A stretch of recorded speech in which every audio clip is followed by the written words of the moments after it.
Tapi naasnya, belum sempat pangeran menyebutkan jati dirinya, ia tewas tertusuk panah inspektur.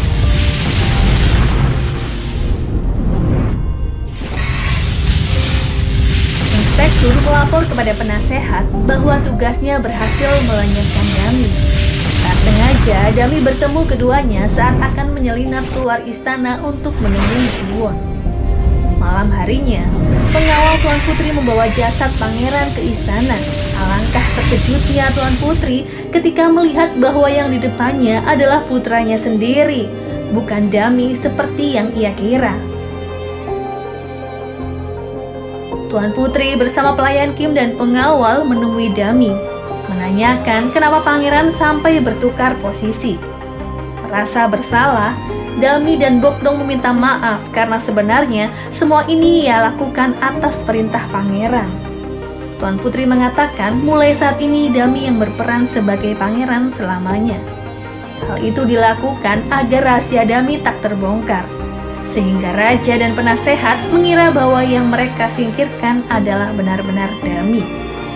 Tuan Putri tak ingin Dami yang merupakan putri kandungnya juga dibuang jika sampai semua ini terbongkar. Bukan hanya itu saja, Tuan Putri dan semua orang yang menyembunyikan rahasia ini juga akan mendapat hukuman dari raja. Saat itu, Dami tak ingin terlibat masalah di istana. Ia berniat kembali ke tempat asalnya. Tapi di sudut istana, ia menyaksikan sendiri bahwa pangeran telah tewas dan akan dibakar oleh inspektur. Mengetahui hal itu, Dami tak ada pilihan lain untuk tetap menjadi seorang pangeran. Jiwon yang khawatir dengan kondisi Dami bertanya kepada Dayang lain. Dayang itu pun menyebut bahwa Dami tak kembali ke istana setelah acara pesta rakyat kemarin. Ia lalu meminta tolong kepada ayahnya yang seorang inspektur untuk mencari keberadaan Dami di istana. Di istana, Dami yang kini sebagai pangeran tak mau makan. Hingga akhirnya Tuan Putri kembali mengingatkan bahwa Dami harus tegar menjalani semua ini demi nyawa banyak orang dan nyawanya sendiri. Keesokan harinya, Dami belajar menjadi pangeran dengan pelayan Kim dan Bokdong yang mengurus semuanya. Mengatur jadwal pangeran seperti berkunjung ke kediaman raja setiap hari, serta menyapa putra mahkota dan Tuan Putri.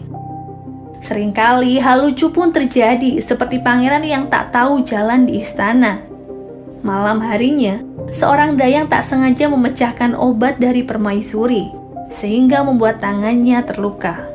Pangeran yang berniat membantu mendapat larangan dari Tuan Putri, karena sejatinya seorang pangeran tak perlu meminta maaf, apalagi memperdulikan orang lain. Pangeran hanya harus hormat kepada raja dan putra mahkota. Tuan Putri berpesan bahwa pangeran harus membuat semua orang takut padanya agar tak ada yang bisa mendekatinya untuk tetap bisa hidup.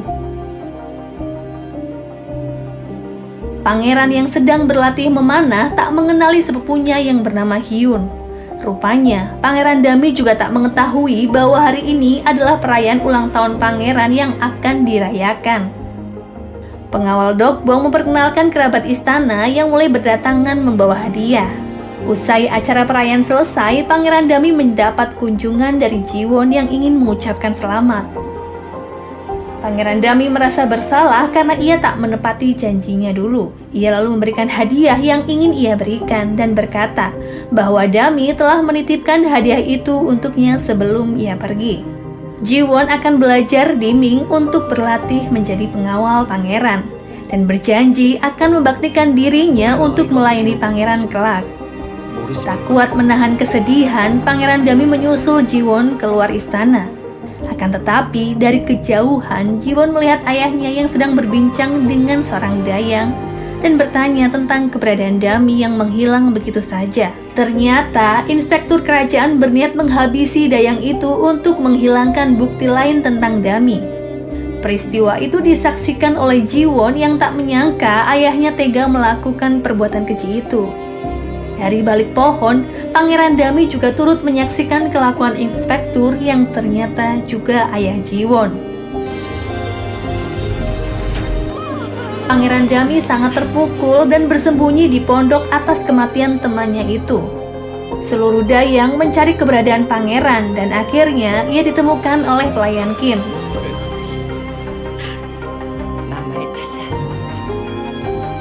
Pangeran Dami menemui Tuan Putri atas peristiwa tadi siang. Dami merasa kematian pangeran dan temannya adalah kesalahannya. Saat itulah Tuan Putri berkata yang sejujurnya, bahwa Dami adalah putri kandungnya yang dulu diasingkan karena perintah sang raja.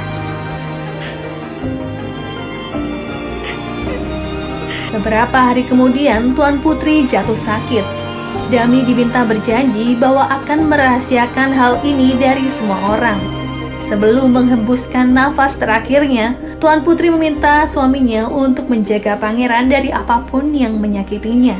Sang ayah sendiri memang belum mengetahui rahasia Dami dan masih mengira kalau pangeran adalah seorang laki-laki.